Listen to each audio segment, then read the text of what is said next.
बिस्मिल्लाहिर्रहमानिर्रहीम। अस्सलाम वालेकुम। आपकी होस्ट डॉक्टर ज़रका नसीम गालिब हाज़िर है, हमेशा की तरह खूबसूरत नगीने के साथ। साथियों, आपको मालूम है कि हमारा काम है नगीने चुनना और उनकी रोशनी आप तक पहुँचाना। तफरीद अहमद, अस्सलाम वालेकुम। जी तफरीद, कैसे हो आप? ठीक हो? अल्लाह आपको सलामत रखे। अच्छा, क्या करते हो? कितनी एजुकेशन है? कितना पढ़ा आपने? मैंने आईकॉम किया हुआ। माशाल्लाह से आईकॉम किया हुआ। अब अच्छा, अदब में कैसे रुझान हुआ आपका? रुझान अदब में मैं शुरू से ही था। मैं अच्छा। अगर ये कहा जाए कि मैं 8वीं क्लास से शेर कह रहा हूँ। माशाल्लाह। और इसमें मैं आप बता देता हूँ, क्योंकि अक्सर मेरे एक चाचू हैं और वो मुझे कहा करते थे कि आप तालीम पर तवज्जो दो, क्योंकि कोई ऐसा शायर नहीं है जो कामयाब हुआ हो। और उसमें वो जो है वो बहुत सी मिसालें दिया करते थे जो कि बिल्कुल बरहक थी। बहरहाल उसमें ये है कि उन्होंने मेरी कई डायरीज़ जला दी। अच्छा। और कहा कि ये काम नहीं करना। अच्छा। लेकिन वो जो मेरी साबित कदमी थी वो कायम रही। हाँ। और अल्हम्दुलिल्लाह अभी तक ये सफ़र जारी है और अभी बहुत सी मनाजिल तय करना बाकी है। बिल्कुल। अच्छा, जहाँ तक बात है ना तफरीद, आपने ये की कि आपके जो चाचू थे उन्होंने कहा, किसी हद तक हम ठीक मानते हैं उस बात को, क्योंकि मैं भी एक शायरा हूँ। लेकिन ऐसी बात नहीं कि कोई शायद कामयाब नहीं होता। देखिए, जब आप अपने कलम से कुछ लिख देते हैं और वो मकबूल हो जाता है, वो दिलों पे रक्स करता है, दिमागों में चलता है, तो फिर इसका मतलब है कि आप तो कामयाब हो गए। लेकिन हर बात मैं पैसे से आपकी तो नहीं बात बनती। टोक रहा हूँ, लेकिन असल में हमारा ये अब शेवा बन गया है कि हम लोग हर चीज़ को मादी तौर पर सोचते जी, ये कहे ना और कि हम लोगों ने दौलत को, पैसे बिल्कुल को। ऐसे। अब वो साकी अमरोही का शेर है कि ये खाक तख्त है हम बोरिया नशीनों को। तो वो उस खाक को जो है वो तख्त कह रहे हैं जी। और अगर दौलत और इन चीज़ों को, सरवत को देखा जाए तो वो जो शेर है मुझे बड़ा पसंद है कि शाह के कोहले जवाहिर थी खाके पा जिनकी, उन्हीं की आंखों में पड़ती सलाइयाँ देखी।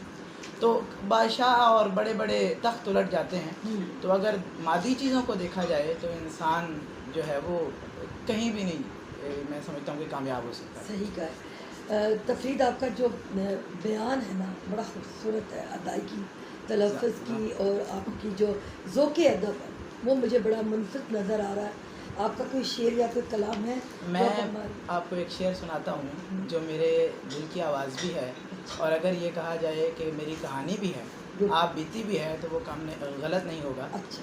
शेर है कि महरूमियों का ज़िक्र ना छेड़ूं तो क्या करूं, महरूमियों का ज़िक्र ना छेड़ूं तो क्या करूं, इनके सिवा तो मेरी कहानी में कुछ नहीं। वाह तफरीद, ऐसे लगता है जैसे आपने छोटी सी उम्र में, कितनी उम्र होगी इस वक्त आपकी? मेरी 20 ईयर्स। 20 ईयर्स। इस छोटी सी उम्र में आपने बहुत तजर्बे ले लिए हैं। अल्लाह आपको जीता रखे। अच्छा, कोई किताब छपी है आपकी? नहीं, किताब नहीं छप सकती। कलाम कितने कह चुकी हो? अल्हम्दुलिल्लाह 50 या 60 से ज़्यादा गज़लियात हैं। अच्छा। और ये अभी जो है वो एक किताब लिखने की मैं सोच भी रहा हूँ। अच्छा। और नसर भी लिखते हो? नसर की तरफ रुझान नहीं है, क्योंकि अच्छा, मैं आहंग को ज़रा पसंद करता हूँ। गो के नसर में भी आहंग ज़रूरी है और होता है, लेकिन मेरा उस तरफ रुझान नहीं है आपका, इसी में है। अच्छा, जो कलाम आपने कहा जो आपको बड़ा पसंद हो और लोगों ने बड़ा पसंद किया हो, हमारे नाज़रीन को वो सुनाए ताकि उन्हें मालूम हो कि हमारी नौजवान नस्ल में भी कैसा कैसा टैलेंट मौजूद है। मुझे इस ज़मन में मैं ये कहना चाहूँगा कि मैंने एक बार अनवर मकसूद साहिब की एक बात सुनी थी और बहुत ही खूबसूरत बात। उन्होंने कहा कि आप जो भी कलाम कहते हैं उसको पहले शायरी होना चाहिए। तो उन्होंने जो नज़म भी कही है वो भी एक आहंग में है। और मैं गो के गज़ल लिखता हूँ, लेकिन एक नज़म जो मेरी बहुत पसंद की जाती है वो मैं एक नज़म पेश करता हूँ और वो भी आहंग में है। ठीक है। कि मैं अगरचे बहुत शेर कहता रहा, गुनगुनाता रहा, दाद पाता रहा, अपना अहवाल सबको सुनाता रहा, पर गज़ल को किया है तेरे हिज्र ने। ये तरीक़ा था मेरा कि जब भी कोई याद आती तेरी मोतियों की तरह, मैं पिरोता उसे एक आहंग में, उसको देता जगह अपनी फरहंग में। एक मुद्दत चला सिलसिला इस तरह, मैंने गुमनामियों में सफ़र तय किया, और फिर आखिर सर्द सी शाम में मैं चरागों की लौ में बुलाया गया। मेरे एजाज़ में सब सजाया गया, मुझसे करने लगे लोग फरमाइशें, ऐसे में मैंने भी खामोशी तोड़ दी, हाँफता काँपता थरथराता हुआ तेरा हुलिया गज़ल में सुनाने लगा बहुत खूब और तफरीह। हुजूम एक उसे गुनगुनाने लगा। लोग उठकर नशिस्तों से बेसाख्ता मुझको कहने लगे खुशगुलू खुश सुखन, मैं पुकारा गया आबरूए गज़ल। तफरीह बहुत बहुत दिल की गहराइयों से दाद वसूल करें आप। मैं कहती हूँ आज बड़े अरसे के बाद मुझे महसूस हो रहा है कि वाकई कोई अदब में कोई शायद किसी ने एंट्री मारी है।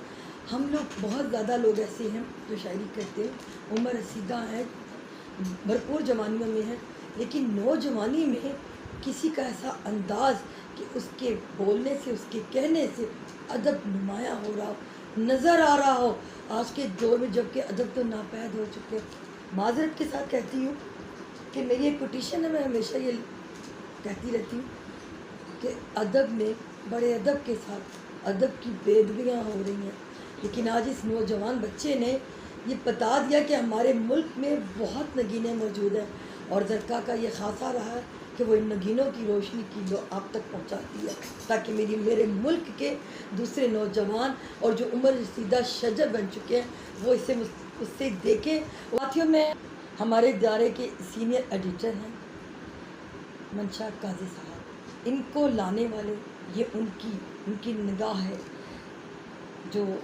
चुन कर ले आई है और वो अपने प्लेटफार्म पर लेकर आए और उन्होंने मुझे कहा कि आप इस बच्चे को देखो और इसका कर। काजी बाबा बहुत से लोगों को मुतारफ़ करवा चुके हैं, आप कुछ कहना चाहोगे? मैं बुजुर्ग बस वो कहते हैं कि ला युमकिन सनाउ कमा काना हक्कु। बहरहाल मैं एक शेर उनकी नज़र करता हूँ जी, जी। कि बड़े लोग कभी तारीफ़ के होते नहीं मोहताज, फूलों को कभी इत्र लगाया नहीं। हाय, बहुत खूबसूरत, बहुत खूब कहा, बहुत उम्दा।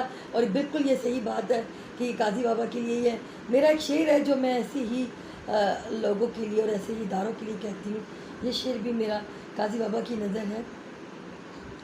दयानत जिसमें हो ज़र का जो खिदमतगार मिल्लत हो, दयानत जिसमें हो ज़र का जो खिदमतगार मिल्लत हो, वही है बादशाह मेरा, वही सुल्तान है मेरा।